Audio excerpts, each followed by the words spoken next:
සුබ දවසක් ඔයාලා හැමෝටම අදත් මගේ YouTube channel එකට ඔයාලව ආදරෙන් සාදරයෙන් පිළිගන්නවා.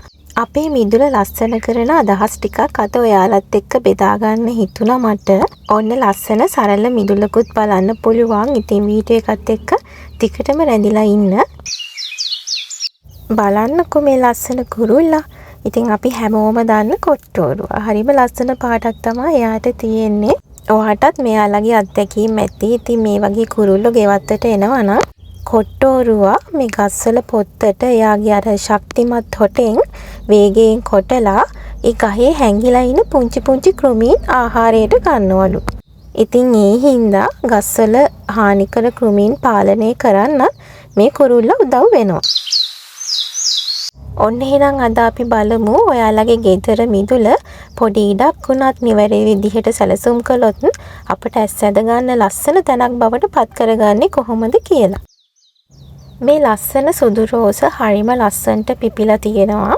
ඉතින් මල් පිපුණු වෙලාවට ගෙවත්තට ලැබෙන ඇත්තටම වෙනමම අලංකාරයක්.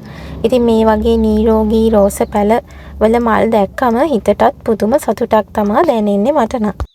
මම මේ රෝස පැලේ අතු කපලා මුල් අද්දවගෙන තවත් අලුත් පැල හදා ගන්නවා. ඉතින් මේ විදිහට එක පැලයකින් තවත් ලස්සන රෝස පැල ගොඩාක් ගන්න පුළුවන්. ඉතින් ඔයත් රෝස මුල් අද්දව ගන්න ආස නම් මේ වගේ නිරෝගී අතු තෝරගෙන මුල් අද්දව ගන්න. ඉතින් බලන්නකෝ දැන් මගේ පැලේ ලස්සන මලකුත් පිපිලා තියෙනවා.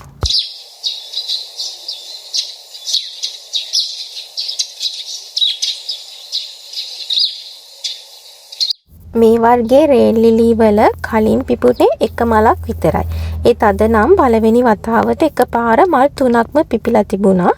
ඉතින් මේ වගේ ලස්සන මල් පිපෙනවා දැක්කම ඇත්තටම අපි ගෙවත්තට වෙන මහන්සියට ලැබෙන පුංචි තෑග්ගක් වගේ කියලායි මට නම් හිතෙන්නේ. ඉතින් ඉස්සරහට තවත් මල් ගොඩක් පිපේ කියලා මම හිතනවා. ඒවත් මම වීඩියෝ වලින් ගේන්නම් ඔයාලට. ඔන්න ඉතින් රේල් ලිලි වලට ආසයිට තමයි මම මේ ලස්සන මල් ටික අද පෙන්නුවේ.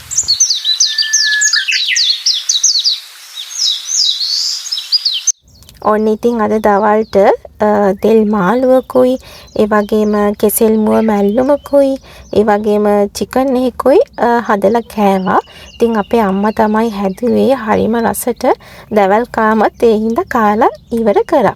ඉතින් එදා හවස මෙන්න මම මේ කියපු ලස්සන ගාඩන් එක බලන්න ගියා. ඉතින් මේ ගාඩන් එක ගැන මම කලින් වීඩියෝ එකක් ඔයාලට පෙන්නුවා මතක ඇති. ඉතින් මේ තමයි අපේ පුංචිගේ ගාඩන් එක. ආදරයෙන් බලා ගන්න නිසාම හැමතැනම ඉතින් මල් කොළ සබහාදහමේ ලස්සන පිරීලා තියෙනවා. මේ වගේ ගෙවත්තක් බලන එක ඇත්තටම හිතටත් ලොකු සැනසීමක් ගේනවා.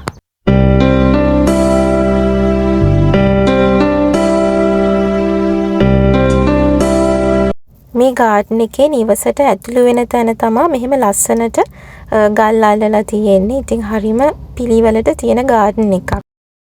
මේ පුංචි මිදුලේ මම වැඩිපුරම ආස කරන තැන තමයි මේ පුංචි මිදුලේ තියෙන ඇන්තෝරියම් එකතුවට. ඉතින් හරිම ලස්සනට පිළිවෙලට ඒවා රැක බලා ගන්නවා. එක එක පාට වලින් පිපිලා තියෙන ඇන්තෝරියම් මල් දැක්කම ඇත්තටම අපේ S2 ඉවතට ගන්නත් හිතෙන්නේ නැහැ. මේ වගේ ආදරයෙන් රැක බලා ගන්න මිදුලක් දකින හැම වෙලාවකම මටත් තවත් පැලවවන්න ආසාව ඇත්තටම වැඩි වෙනවා.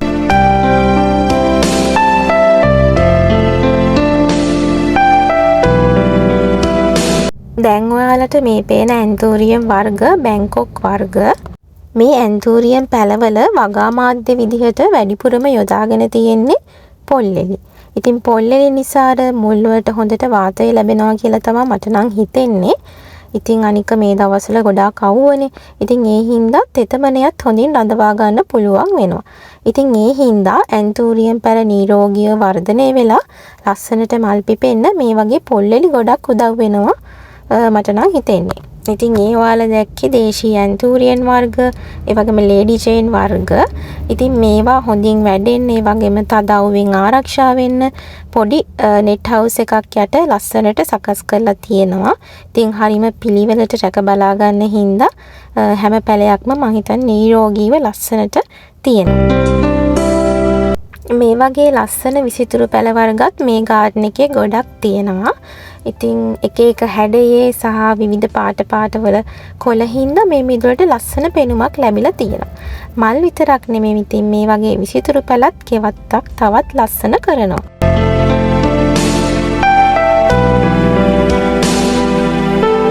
මම නම් මේ ගොඩක්ම ආස කරන මේ කැලතියා පැළ ටිකක්. ඉතින් මේ වගේත් අර එක එක රටා ලස්සන පාට තියෙන කොළ හින්දා බලන්න හරිම ලස්සනයි. මල් නැති වුණත් මේ කොළවල ලස්සන ගෙවත්තට වෙනම අලංකාරයක් ගෙනල්ලා දෙනවා.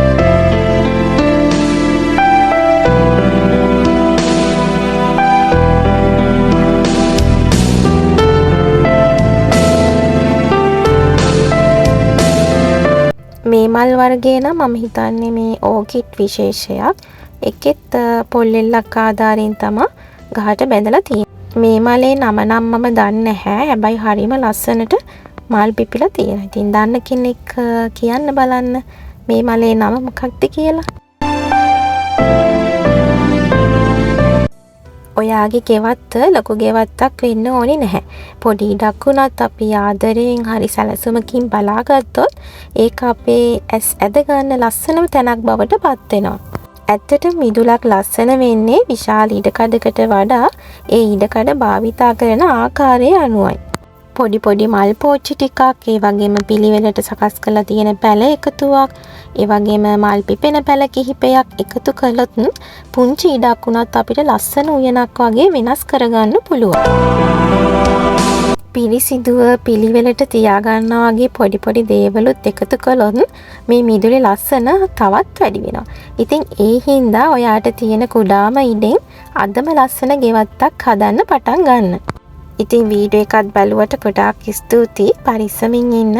තවත් ලස්සන වීඩියෝ එකකින් ඉක්මනටම හම්බෙමු.